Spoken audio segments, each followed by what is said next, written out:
Crazy Dann's Crazy Coloring, where we take boring coloring books and we make them something special.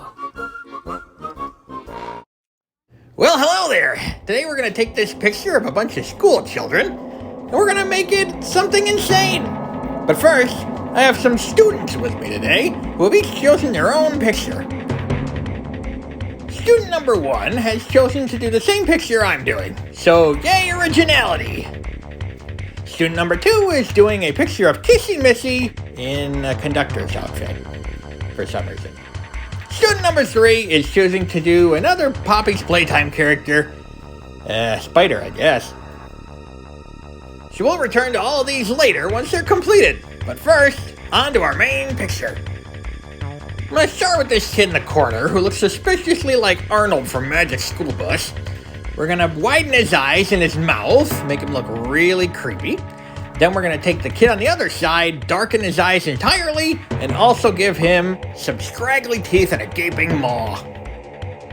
Now this girl in the middle, she's going to be in distress later, so we're going to give some outlines of blood, widen her eyes, and make her look absolutely terrified.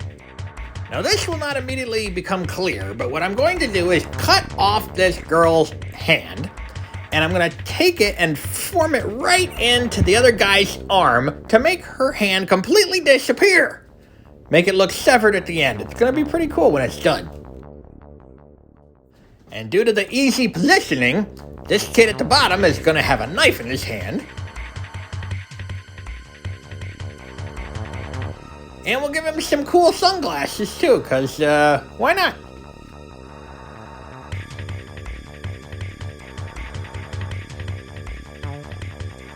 Now this girl at the bottom is also going to get the zombie effect.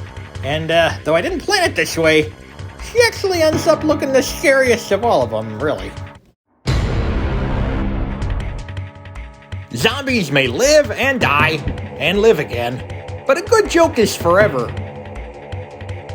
And although I'm going to touch this up several times, we're going to start the outline of her brains and all the blood coming out from where it's being eaten. Now comes the time where we start coloring in clothing, faces, hair, and all that other garbage we got to take care of.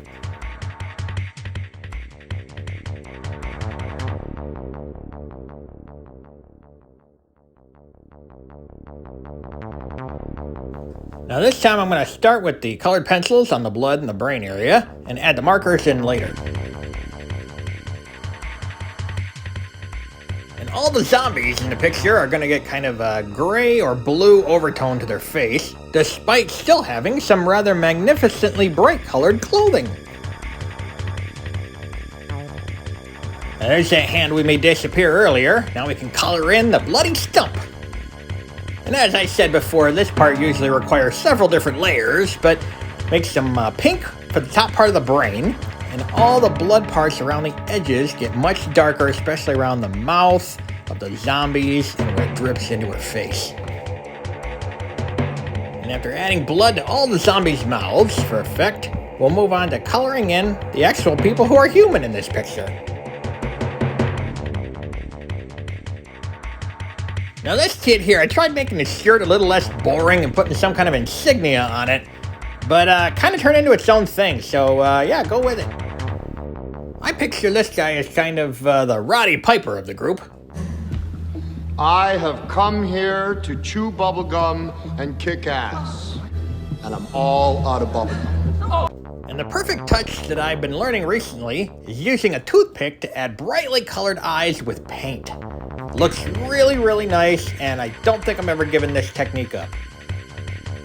You though, you can stay there, you're creepy enough.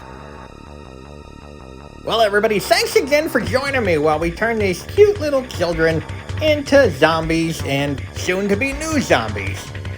What do you think? I think it's pretty fantastic, that's what I think. Well before we go, it's time to check on our students. Student number 1 here has decided to turn all the children into the members of the Lego Friends franchise. Or, in other words, the Love Children of Leatherface. Our second student has decided just to paint everything pink and purple. She's 4, give her a break. Our last student has What the Christ is that? I'm Crazy Dan.